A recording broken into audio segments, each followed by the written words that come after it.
بەڵێ بینەرانی عزیز سڵاوتان لێبێت یادگار فایقم ئەم شەو باشێوەیەکی ڕاستەوخۆ لە شاری سلێمانیەوە لەگەڵتانە بم بۆ پێشکەشکردنی باسی ڕۆژ. باسی ڕۆژی بڵێن ئەمڕۆمان تایبەتە بە بابەتێک کە بە شێوەیەک لە شێوەکان لێرە بەدووە تا دوای یەکی شەشیش باسی ڕاگەیاندنەکان و باسی شەقام و باسی لایەنگرانی یەکێتی نیشتیمانی کوردستانە بێت. هەوڵە دەم ئەم شەو لەگەڵ میوانەکەم جەنابی کاک زوبێر عوسمان جێگری یەکەمی سکرتێری ئەنجومەنی ناوەندی یەکێتی نیشتیمانی کوردستان قسە لەسەر 42هەمین ساڵیادی یاخود یادی 42هەمین ساڵی یەکێتی نیشتیمانی کوردستان بکەم، قسە لەسەر دنیابینی یەکێتی نیشتیمانی کوردستانەکەین لێرە بەدووا بۆ چارەسەرکردنی کێشەکان لە هەرێمی کوردستان. مەبەستمە قسە لەسەر پەیوەندیەکانی یەکێتی نیشتیمانی کوردستان لەگەڵ بزوتنەوەی گۆڕان، پەیوەندیەکانی یەکێتی نیشتیمانی کوردستان لەگەڵ پارتی دیموکراتی کوردستان و تەواوی لایەنەکانی دیکە بکەم. یەکێتی نیشتیمانی کوردستان لە چ پارتێکی سیاسی و لە ئێستادا نزیکە یاخود بە یەک مەسافە لە هەمویان دوورە و هەوڵەدا کە لایەنەکان پێکەوە لەگەڵ یەکێتی نیشتیمانی کوردستانیش بە شێوەیەک لە شێوەکان بەرەو چارەسەرکردنی قەیران و کێشەکان بڕۆن. مەبەستمە لەم بەرنامەیە قسە لەسەر ئەوە بکەین لەگەڵ کاک زوبێرە کە یەکێتی نیشتیمانی کوردستان سەبارەت بۆ قەیرانانەی لە هەرێمی کوردستان چ قەیرانی دارایی بێت، چ قەیرانی پەرخستنی پەرلەمانی کوردستان بێت، چ قەیرانی دووری نێوان لایەنەکان بێت، چ چارەسەرێکیان پێ بەنیازم چی بکەن واگەر دەرفەتی شەب و باسێک لە کۆنگرەی داهاتوو یەکێتی نیشتیمانی کوردستانەکەین. کاک زوبێر عوسمان جێگری یەکەمی سکرتێری ئەنجومەنی ناوەندی یەکێتی نیشتیمانی کوردستان، زۆر بەخێر بێن. هەر بشین ئەمەوێ بەو پرسیارە دەست پێ بکەم کە یەکێتی نیشتیمانی کوردستان لە چەند ڕۆژی داهاتوودا نزیکە بێتەوە لە یادی خۆی لە تێپەڕینی 42 ساڵ بەسەر تەمەنی یەکێتی نیشتیمانی کوردستان کە ناودراوە شۆڕشی نوێ. یەکێتی نیشتیمانی کوردستان دوو لقە پرسیارەکەم. دنیابینی بۆ داهاتوو چییە؟ بە سیاسەتەکانی خۆیان ئەچێتەوە بۆی باشتر بەرەو ڕووی کێشەکان بێتەوە و یادی یەکێتی نیشتیمانی کوردستان بۆی بە فەرمی دەدەمیت بەڕێستانەوە بیزانین یادەکە ئەکەنەوە یاخود وەکو لە چەند شوێنێک ئاماژەی پێدرا بوو بەهۆی کۆچی دوایی جنابی کاک نەوشیروان مستەفا لەگەڵ ئەو قەیرانانی میلەتەکەمان بەدەستیەوە ناڵێنێ بەنیازنی یادەکە بکەنەوە. سوپاس بۆ جەنابەت بۆ ستافەکە هەر لە ڕێی ئێوەوە سڵاو و ڕێز و خۆشەویستی بۆ بینەران و بیسەران و یادی 42هەمین ساڵی یەکێتی نیشتیمانی پیرۆز بێ لە ڕابەر و دامەزرێنەری یەکێتی جەنابی مام جەلال، ئەندامانی دەستەی دامەزرێنەر، کادیر و مەفرەزە سەرەتاییەکانی یەکێتی، سەرجەم ئۆرگانەکانی یەکێتی و پیرۆز بێ لە هەموو گەلی کوردستان، چونکە یەکێتی لە دۆخێکی پڕ لە کارەساتی ئەو کات لە ناو هەناوی کۆمەڵانی خەڵکی کوردستان هەڵقوڵە و وەکو زەروریەتێکی مێژوویی یەکێتی دروست بوو. دیارە شۆڕشێکی گەورەی کورد ئەو کات هەرەسی هێنابوو بەهۆی گەلە کۆمەچەی وڵاتانی دوژمن، بەهۆی ئەو خیانەتنامەیەی کە لە کورد کرا لە ڕێکەوتنامەی جەزایر. شۆڕشی کورد شۆڕشێکی گەورە بوو، شۆڕشی ئەیلول، هەم وەکو هێزی پێشمەرگەی کوردستان ئەو کات، هەم وەکو پارە، هەم وەکو تەقەمەنی ئەکرا بەشی دەیان ساڵ شەڕکردن بکە سەنگەر چۆلنەکە، بەڵام بەداخەوە شۆڕشەکە خنکێنرا لەلایەن دوژمنانی کورد. ئەمە بەدبەختیەکی کورد بوو چۆن ڕێکەوتنامەی سایکس پیکۆ کرا و کوردستان جارێکی تردا بەشکرایەوە بە هەمان شێوەش ئەم شۆڕشە لە بادردا. یەکێتی کە هاتە مەیدان لەبەر ئەوە پێی ئەڵێن شۆڕشی نوێ ئەوەی جەنابەت پرسیارەت کرد بە شێوازی نوێ، خەباتی نوێ، هزری نوێ، بیری نوێ، بە بڕوابوون بە فرەیی، ڕۆژانە و تۆمارکردنی داستانی نوێ، ڕۆژانە و بەخشینی مژدەی نوێ هاتە مەیدانەکە و یەکێتی بە شێوازی خەباتێکی تر هات، بە شێوەی فرەیی هات بۆ ئەوەی بتوانێت چەپەکان، نەتەوەییەکان، نیشتیمانیەکان، دێموکرات خوازەکان هەمووی لە خۆی کۆبکاتەوە و بتوانێت لەو ناومێدیەی باڵی کێشا بوو بەسەر کوردستان بیگۆڕێ ناومێدیەکە بۆ هیوا و ئومێد و مەحاڵ بکاتە واقع وەکو کردی. دواتر لەگەڵ هێز و لایەنە سیاسیەکانی تریش توانرا قۆناغ بە قۆناغ ئەوەی ئێستا هەمانە کە یەکێتی نیشتیمانی کوردستان پشتی شێری بەرەکەوێ بهێنرێتە دی. گرنگەوەیە یەکێتی ئامادەیە لە گۆڕەپانەکە بۆ ئەوەی دەست بگرین بەو شتانەی کە هاتۆتە دی و خەبات بکەین لە پێناو بەدیهێنانی باقی ئەرکەبەدی نەهاتوەکانی کەواتە دوای 42 ساڵ دوای 42 ساڵ تەمەن یەکێتی نیشتیمانی کوردستان بە دنیابینیەکی نوێوە دێتەوە مەیدانەکە بۆی چارەسەری کێشە و قەیرانەکان بکەیان با پرسیارەکەم وا بکەم دوای 42 ساڵ تەمەن یەکێتی نیشتیمانی کوردستان بەرەو کوێ لە کای سیاسی هەرێمی کوردستان یەکێتی نیشتیمانی کوردستان ئەگەر من خاڵبەندیت بۆ بکەم سەبارەت بە بەرنامەکانی لەوانەیە بە یەک بەرنامە تەواو نەبین بەڵام ئەکرێت بەسەر چەند تەوەرێکدا بەشی بکەین ئەو دنیابینی و بەرنامەکانی ڕابردوو ئێستا داهاتوو دیارە یەکێتی نیشتیمانی کوردستان لە ڕابردوو خۆی بە پێشەنگ ئەزانێت لەگەڵ لایەنە سیاسیەکانی تر لە دێموکراسی لە بنیاتنانی حکوومەتی هەرێمی کوردستان لە بەدیهێنانی پەرلەمانی کوردستان و لە فیدرالی دواتر لە ڕوخانی ڕژێمی دیکتاتۆری سەدام تەنانەت سکرتێری گشتی یەکێتی نیشتیمانی کوردستان لە کادر و پێشمەرگەی یەکێتی و شۆڕشی کوردەوە گەیشتە لوتکە و بوو بەسەرەوە کۆماریارە واتە خەباتێکی نەپچڕاوی بێدرێخیکردنی کرد لە پێناو مافەکانی گەلی کوردستان و لە ئێستادا یەکێتی کار ئەکا لەسەر تەوەری متمانە هاوسەنجی شەریکی حکومڕانی ڕاستەقینە لە بوارەکانی ئابووری لە بوارەکانی حکوومەتی هەرێمی کوردستان و بەدیهێنانی ئەو متمانە مەبەستان متمانی هاوڵاتیانە بە ئێوە وەکو پارتە سیاسەکانیان چ متمانە؟ ئەمەش بەشێکە لێت ناشارمەوە ئێستا جەماوەری خەڵکی کوردستان متمانەیان لاواز بووە بە کۆی هێز و لایەنە سیاسیەکان هەر بە یەکێتی نا چونکە خەڵک لێمان نیگەرانە منوتم پارتە سیاسەکان کۆی پارتە سیاسەکان بارودۆخی خەڵک گەیشتۆتە کوردەواری گۆتەنی لێویان ناحەقیان نییە ئەم متمانەیە بە چ میکانیزمێک یعنی بە میکانیزمەکانی ڕابردوو کە قسە لەسەر ئەو هەیە میکانیزمەکانی ڕابردوو هی تەواوی پارتە سیاسیەکان بۆ گێڕانەوەی متمانە بۆ ئاشکردنەوەی هاوڵاتیان لەگەڵ دەسەڵات بە شێوەیەک لە شێوەکان لە نێوان کەوانەیە کەمە ڕای من نییە شکستی خواردووە یەکێتی نیشتیمانی کوردستان بەنیازە بە چ ڕێگەیەک لە ڕێگەی چ هۆکارێکەوە ئەم متمانەیە بە شێوەیەک لە شێوەکان ڕۆحی بەبەرا بکاتەوە یەکێتی نیشتیمانی کوردستان نەخشە ڕێگایەکانی خۆی لە مانجی یەک ساڵی ڕابردوو ڕاگەیان دوو نەخشە ڕێگای زۆر تێر و تەسەڵ یەکەچیان بۆ پەیوەندی نوێی سیاسی لەگەڵ پارتی دموکراتی کوردستان کە ئەمە دواتر خۆی بینیەوە لە درێژەدان بە گفتوگۆیەکانمان وەکو شەریکی حکومڕانین شەریکی پاراستنی خاک و خەڵکی کوردستانین بە هەمان شێوە پەیوەندی نوێی سیاسی دروست بکەینەوە کە ڕێکەوتنامەی استراتیجی لەسەر دەستی هەردوو بە ڕێزان جەنابی مامجەلال و کاک مەسعود بەرزانی واژۆ کرابوو ئەم ڕێکەوتنە ماوە کۆمەڵێک بڕگە و مادەی بەسەر چووە بۆی ئەو پەیوەندیە نوێ سیاسیانە هاوتەریب لەگەڵ ڕێکەوتنامەی استراتیجی پەیوەندیەکانمان زیاتر گەشە بکە بچێتە ئاقارێک بەرەو پێشتر بڕوە و ئەو نیگەرانیانەی یەکێتی نیشتیمانی کوردستان سەبارەت بە حکومڕانی لە پارتی دموکراتی کوردستان بڕەوێتەوە کۆتایی پێ بهێندرێ ئەو شایستەیە کە مافی خۆمانە وەری بگرین باشەگەر یەکێک لەسەر شتەکان بوەستین سەبارەت بە نیگەرانیەکانی ئێوە لە پارتی دموکراتی کوردستان کە لە قسەکانی پێشووتریشتە ئاماژەت پێدا لە دوای متمانە ئاماژەت بە شەراکەت کرد هاوبەشی لە بەڕێوەبردن هاوبەشی لە هەموو کایەکانی ئەم وڵاتە باشە پارتی دموکراتی کوردستان دوای نەخشە ڕێگا و پرۆژەکانی ئێوە بە شێوەیەک لە شێوەکان نیگەرانیەکانی یەکێتی نیشتیمانی کوردستانی ڕەواندۆتەوە سەبارەت بە شەراکەت تا ئێستا بە تەواوی نەخێر بەڵام سەبارەت بە نەخشە ڕێگایەکەی ئێمە کە نێررا بۆ پارتی دموکراتی کوردستان و لە کۆبوونەوەکی فەرمی تەسلیمی هەواڵانی پارتی کرا وەڵامی ئەرێنیان داوەتەوە بە فەرمییان تەناش بە فەرمی وەڵامی ڕسمی گەیشتۆتە مەکتەبی سیاسی مەکتەبی سیاسی تاوتوێ ئەکات لە کۆبوونەوەی ئەنجومەنی سەرکردایەتی تاوتوێ ئەکرێ دواتر ئەنێررێ بۆ ئەنجومەنی ناوەندی تەتەڵەی ئەکا ئەو جار وەڵامی پارتی دموکراتی کوردستان سەرنج و تێبینیەکانیان لەگەڵ واقعی هەرێمی کوردستان ئەگەر زانیمان نەخشە ڕێگایەکە بەهێزتر ئەکاتە بنەمایەک بۆ پرۆژەی نەتەوەیی و نیشتیمانی بۆ بەستنی کۆنگرەی نەتەوەیی ئەوە بە دڵنیاییەوە ئێمە خۆمان بە شەریک ئەزانین بە شەریکی ڕاستەقینە ئەزانین یەکێتی نیشتیمانی کوردستان ئەفومکەی یەکێتی نیشتیمانی کوردستان ڕێکەوتنامەی استراتیژی لەگەڵ پارتی دموکراتی کوردستان کۆتایی نەهاتووە و بەنیازە پتەوتریشی بکات بە دڵنیاییەوە کۆتایی نەهاتووە و یەکێتی خۆت لە پرسیارەکە باسی مەسافەیەکت کرد ئێمە بە یەک مەسافە نزیکین لە هەموو هێز و لایەنە سیاسیەکان و ئەگەر دووربین بە یەک مەسافە دوورین ئێمە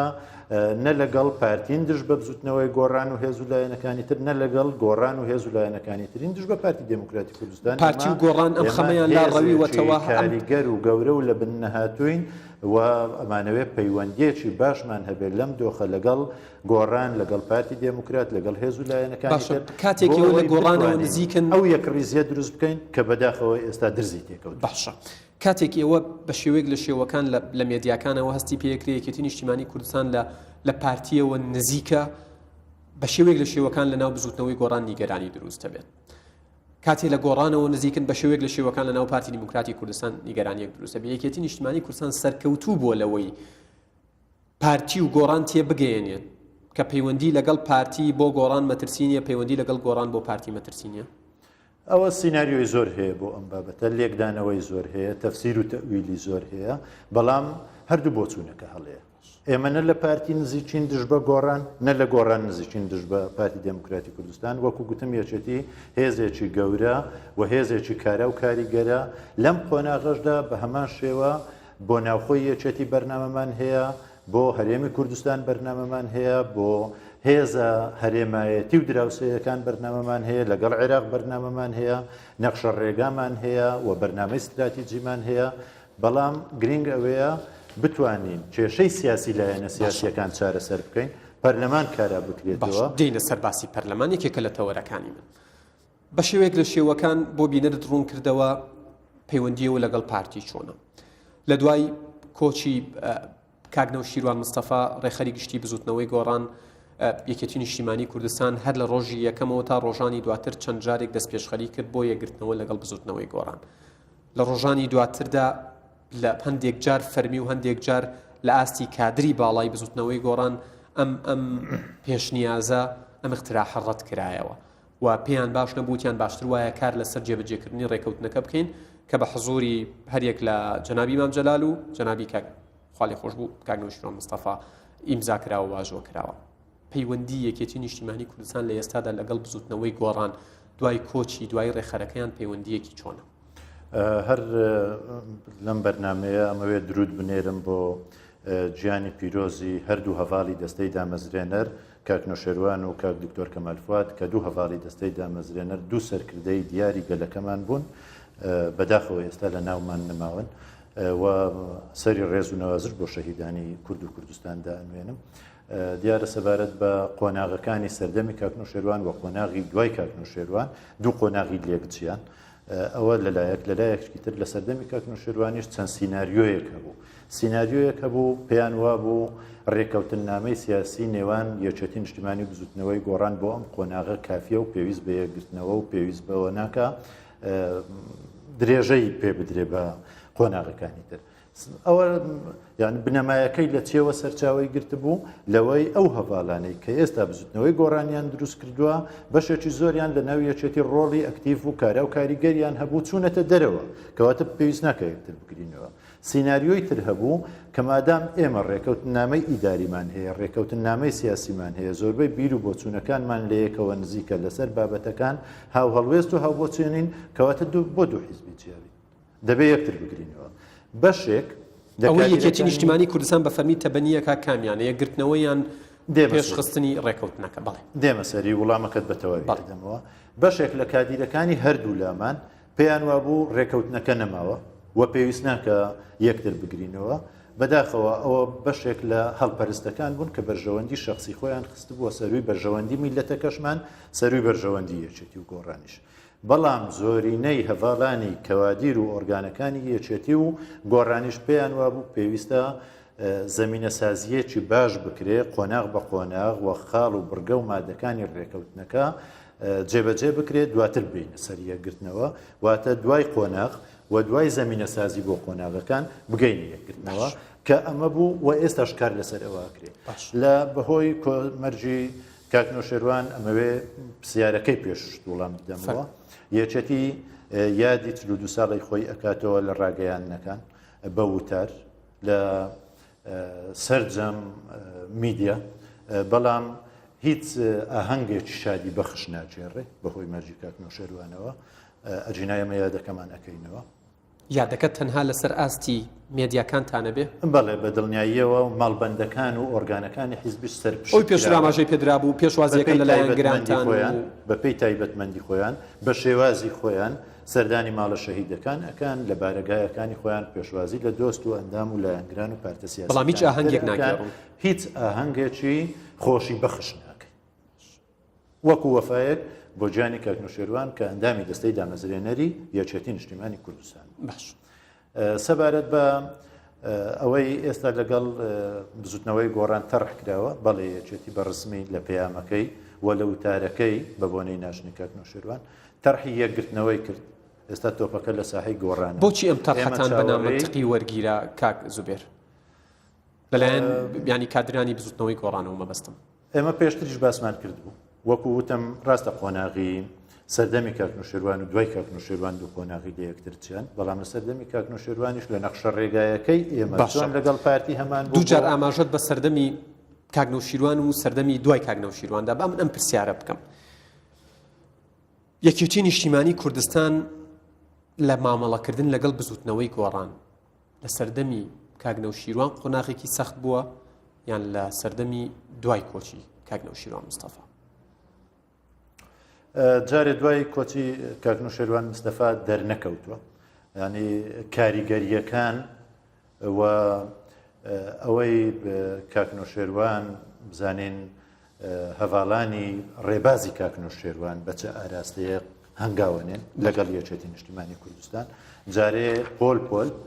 خەڵکی کوردستان ئەچێ بۆ سەر مەزاری کاکنوشێروان و پرسەکانیان ئەگەیەنن بە بزوتنەوەی گۆڕان ئێمە چاوەڕێی ئەوەین پرسەی کاکنوشێروان تەواو بێ و بزوتنەوەی گۆڕان کۆبوونەوە ڕسمیەکانی خۆی چونکە ئەوانیش دوو ئۆرگانی کەواتە لەسەر ئاستی فەرمی وەڵام نەدراوەتەوە نەخێر ئەوان دوو ئۆرگانی گرنگ و کاریگەریان هەیە جڤاتی نیشتیمانی و جڤاتی گشتیە بە هیچ شێوەیەک بە ڕسمی وڵامی یەکێتی نەدراوەتەوە وەکو گوتم تۆپەکە لە گۆڕەپانی بزوتنەوەی گۆڕانە ئێمە چاوەڕێی کۆبوونەوەی ڕسمیەکانی ئەوانین بۆ چاوەڕێی وڵامی ڕسمی ئەوان ئەم تەرحەیەکی سەبارەت بە ڕێکەوتنە سیاسیەکەمان هەموو لایەکمان لەگەڵ ڕێکەوتنە سیاسیەکەمان پابند بین پێوە وەجێبەجێ لە سەروبەندی ڕێکەوتنەکە جەنابەت ئاماژەت لە لێدوانێکە ئاماژەت بەوەدا ڕێکەوتنی یەکێتی و گۆڕان بۆ دەربازبوونە لەو بارودۆخە چەقبەستووی لە هەرێمدا هەیە و ئاماژەت بەوە داوەکان ڕێکەوتنە زۆر گرنگە لە تەواوی کایەکان ئەتوانین ینی بە شێوەک لە شێوەکان تەوزیف بخرێتە کار و بخرێتە خزمەتی هاوڵاتیانی هەرێمی کوردستانەوە یەکێتی نیشتیمانی کوردستان بێهیوا بووە لە جێبەجێکردنی ئەو ڕێکەوتنەی لەگەڵ بزوتنەوەی گۆڕان بۆیە ئێستا ئەوێ باسی یەکگرتنەوە بکە ئەمە ڕوون نییە بە پێچەوانەوە ئێمە پێمان وایە ئەو ڕێکەوتنێکی گرنگە 11 بەشە 25 بڕگە و مادەیە خاڵی تایبەتی تەیە کە بۆ نێوانی یەکێتی و بزوتنەوەی گۆڕانە بەڵام خاڵی گشتیشی تایە بۆ هەموو هەرێمی کوردستانە بۆ عێراقە بۆ مافە عەدالەتی کۆمەڵایەتیە بۆ مافەکانی گەلەکەمانە سەبارەت بە حکومڕانیە لە هەرێمی کوردستان سەبارەت بە چاکسازیە بە ئابووریە بە دادگایە بە سەروەری یاسایە بە سەرۆکایەتیەکانە بە چۆنیەتی هەڵبژاردنە چۆنیەتی یەکلیستە تەنانەت تایەکردنەوە باش واتە ڕێکەوتنەکە ڕێکەوتنێکی گرنگەوە ئێمە بێهیوانە بووین لە جێبەجێکردنی بەڵام مەس ناکەن دوای ساڵێک ئەوەی جەنابی نیگەرانیەکان لە جێگەی خۆیاندان کاکنۆشێروان ڕێبازی کاکنۆشێروان پێیوا بوو تەنها لە چوارچێوەی بزوتنەوەی گۆڕان ناتوانێت گۆڕانکاریەکان بکە و ئەو لێ گەیشتنەی دەباشان کە لە نێوان جەنابی مامجەلال و کاکنۆشێروان مستەفا لە ساڵی 2012 لێک تێگەیشتنێک هەبوو لە ماڵی جەنابی مامجەلال و دواتر کاری لەسەر کرا ڕۆیش بۆ نەخشە ڕێگایەکە ڕۆیش بۆ ئەو ڕێکەوتنە سیاسی و ئیداریە کە پێشتر ئیداریەکە کرا و زۆرینەی لێ جێبەجێ کرا دواتر گەیشتە ڕێکەوتنە سیاسیەکە ئەمانە هەموو قۆناغ بە قۆناغ زەمینە سازی بۆ کراوە کاری بۆ کراوە بۆ ئەوەی بتوانین ئاسەواری کێشە کەڵەکەبووەکانی کۆن کە پەیوەندیەکانی ئێمە بزوتنەوەی گۆڕان بە هەڵکشان و داکشانی زۆردا تێپەڕین و چونکە ئێمە ناوچەی هاوبەش جوگرافیای هاوبەش مێژووی هاوبەش کۆمەڵێشتی هاوبەشمان هەیە لە هەمان کات کۆمەڵێ ترشی و تاڵیشمان بەڵام نەگەیشتە ئاستی زویر بوون کە ئاش نەبی بەڵێ ئەبێ بمبووری کەمتر لە دوو خولەکەم ماوە دوو تەورە هەیە مەبەستمە ینی وەڵامی جەنابەتی لەسەر وەربگرمەوە زۆر بە کورتی پێم بڵێ دنیابینی یەکێتی نیشتیمانی کوردستان بۆ کاراکردنەوەی پەرلەمانی کوردستان لە ئێستادا چییە و ئەتانەوێت بە چ میکانیزمێک یاخود چ میکانیزمێک بە منطقیترین و دروستترین نەبینن بۆ کاراکردنەوە ئێمە لە نەخشە ڕێگایەکە ئیعلانمان کردووە نەخشە ڕێگایەکە لە هەموو دەرگایەکی داوە نەخشە ڕێگایەکە واقعی یەکێتی دەرخا بۆ لایەنە سیاسیەکان بۆ ئەوەی بتوانین هێز و لایەنە سیاسیەکان کێشە سیاسیەکانی خۆیان چارەسەر بکەن اینجا پەرلەمان کارا بکرێتەوە و لە دوای زۆر بەڕوونی بە سێسەرۆکایەتەکەی نەخشە ڕێگایەکە پارتی دموکراتی کوردستان ئەوەی ئێمە بیستمانە تێبچەند میکانیزمەکە لەلایەن بزوتنەوەی گۆڕانیشەوە قبول کراوە ئێمە بۆ چونمان وایە کە بەڵێ قبولەکرێت باشە سەبارەت بە کۆنگرەی داهاتوو یەکێتی نیشتیمانی کوردستان کۆنگرەی داهاتوو بڕیارە کەی بکرێت و بەشی دومی پرسیارەکەم دەنگۆیەک هەیە لەسەرەوەی کە جنابی مام جەلال وەکو سکرتێری گشتی یەکێتی نیشتیمانی کوردستان بڵێن لە کۆنگرەکە پەسەند دەکرێتەوە و وەکو جاری پێشوو دەنگی ڕەها هێنێتەوە کار خۆمان بینیمان بە چەپڵە ڕێزان مام جەلال وەکو سکرتێری گشتی وەکو ڕێزێک بۆ خەباتی مام جەلال دانرایەوە ئەم جارە چۆنە بێت بەفیعلی لە مانگی 2013 وادەی کۆنگرە بەسەرچەوە بە پلینۆم 3 مانگ بۆ 6 مانگ درێژ کرایەوە بەڵام کۆنگرە بۆ ئەوەیە خوێنی نوێ بێ بۆ ناو حیزبەکە کۆنگرە بۆ ئەوەیە حیزبەکە خۆی نوێ بکاتەوە کۆنگرە بۆ ئەوەیە گۆڕانکاری دروست ببێت لە هەیکەلی حیزب لە ئۆرگانەکانی حیزب کۆنگرە بۆ ئەوەیە بتوانێت بە فۆرمێکی نوێ بێتەوە خەبات بکات لە پێناو بەدیهێنانی مافەکانی گەلەکەمان کۆنگرە ئەگەر بۆ ئەوە بێ بارودۆخی حیزب خراپتر بکە نەبەسترێ باشترە وەکو ئەوەی نەبەسترە ئێمە کۆمەڵێ جیاوازی بۆ چوونمان هەبوو بۆ شێوازی ئیدارەدانی یەکێتی ئێستا و جیاوازانە زۆر کەم بوونەتەوە ئارامیەکی باش دروست بۆ لە ناو هەڤاڵانی ئەنجومەنی سەرکردایەتی یەکێتی دیارە ئێمە وەکو ئەنجومەنی ناوەندیش یەک و یەک ڕیز بووین ئێستا ئێمە ئەکرێ باس لە زەمینە سازی بکەین بۆ قۆناغەکانی بەسنی کۆنگرە کاتمان دیاری نەکردووە بەڵام دەنگێکی زۆر هەیە لە ناو ئەنجومەنی سەرکردایەتی کە کۆبوونەوەی بەیانیشیان لە حزور جەنابی مام جەلال و لە ماڵی جەنابی مام جەلال یەکێک لە خاڵەکانی ئەجندای کۆبوونەوەکەیان باسی کۆنگرەیە وە کۆنگرەی خۆمان ئەگرین بە دڵنیاییەوە جەنابی مام جەلالیش تا هەناسەبدا تا لە ژیان بێڕکا بەرسکرتێری گشتی یەکێتی نیشتیمانی کوردستانە بێ هەرچەندە ئەم بڕیارە دوا بڕیارەکە لەلایەن کۆنگرەوە بێ من ناتوانم لە جیاتی کۆنگرە بڕیار بدەم بەڵام ئەوەی ئێمە تێبینیمان کردووە ڕکابەری جەنابی مام جەلال نییە جەنابی مام جەلال وەکو سکرتێری گشتی یەکێتی نیشتیمانی کوردستان هەڵەبژێرێت بەڵێ کاک زوبێر عوسمان جێگری یەکەمی سکرتێری ئەنجومەنی ناوەندی یەکێتی نیشتیمانی کوردستان زۆر سپاس بۆ کاتەی بە ئێمە و بابینەرانت بەخشین زۆر سپاس ماندوونە بن هەر بژین بەڵێ بینەرانی ئەزیز باسی ڕۆژ کۆتایی هات تا بەرنامەیەکی دیکە ڕێزی یادگارفایە خۆم ستافە جوانن لە شاری سلێمانی و شاری هەولێر قبول بکەن بەخوای گەورەتانە سپێرم ماڵتان هەمیشە ئاوادان